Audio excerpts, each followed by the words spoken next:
Hello guys, দেখতে পাচ্ছেন আমার ভাগ্নে বেঙ্গলোর চলে যাইতেছে। তাই আমার মেয়েটা খুব কান্না করতেছে। আমার সোনা ওর টাকা চলে গেতেছে। সেখানে পরিবারটা থেকে আছেন সবারই মুখ শুকনো হয়ে গেছে।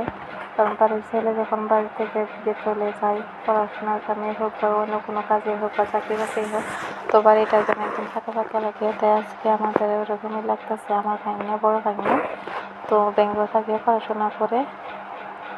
আমি একটু আমার দিদির কিচেনটা দেখাই দিলাম। দেখেন আমার দিদির কিচেনটা এরকম।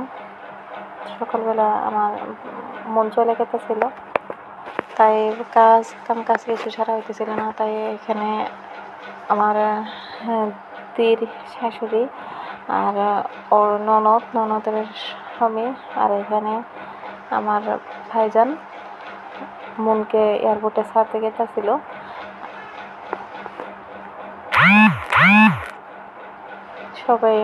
সবারই মুখটা শুকায় গেছে চিন্তায়।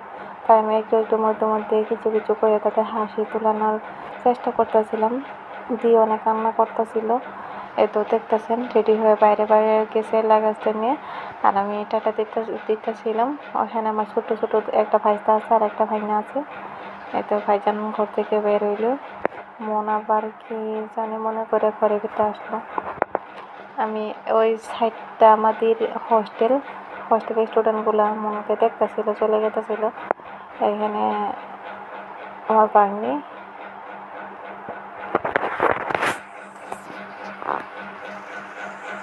এখানে মাসি আছে।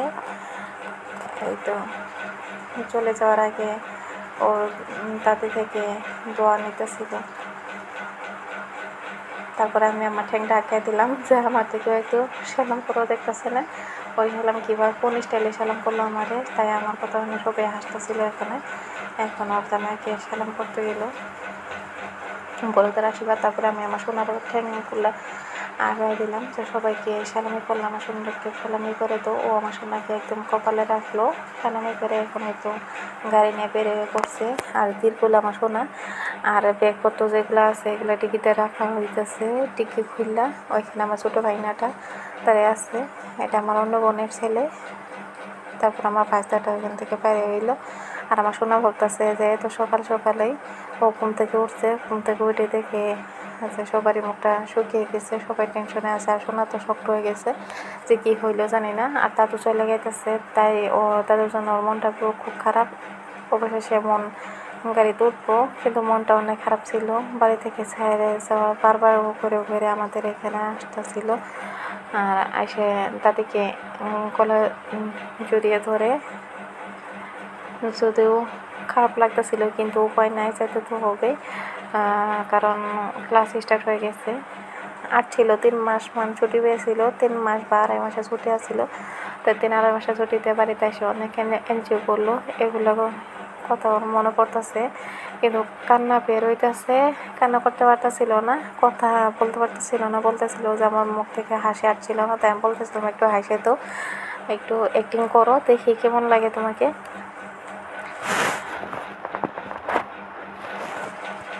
শেষ গাড়িতে বসে পড়লো, এখন চলে যাব। তো গাড়িতে বসলো, সব রেডি হয়ে গেছে, এখন গাড়ি ছাড়বো। খারাপ লাগতেছে, তাই বলতেছিলাম মন লাস্ট পরের বাদে আলভিটা দিয়ে দিই তোমারে, টাটা বললাম। তো চলে গেল। এই তোমার ভাগ্নি পিচ্ছি ও কান্না করতেছিল, ভাই চলে গেল। তারপরে ঘুরে আমরা আবার ঘরে চলে আসলাম মনদেরকে বিদায় দিয়ে। তাই কাছে অনেকগুলো সবুজ পাখি আসছিল। এটা আমার দিদির বারান্দা, দেখেন খুব সুন্দর বারান্দাটা দেখতে। অনেক ধরনের গাছ গোছালি লাগানো আছে। আর আমার গার্ডেন খুব পছন্দ, ন্যাচারাল গাছ আছে এখানে অনেকটাই। আর এই তো মন থাকা রুমটা আমি দেখাই দিচ্ছি। রুমটা যেন আজকে ফাঁকা ফাঁকা পড়ে থাকে আছে, কিন্তু রুমের মালিক নাই।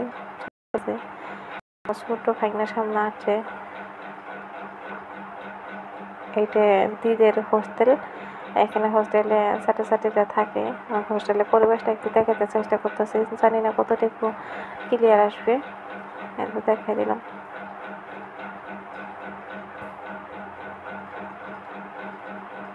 এখানে মাসি তারা আছে। মনকে বিদায় দিয়ে দিয়ে কান্না ভেঙে পড়েছে।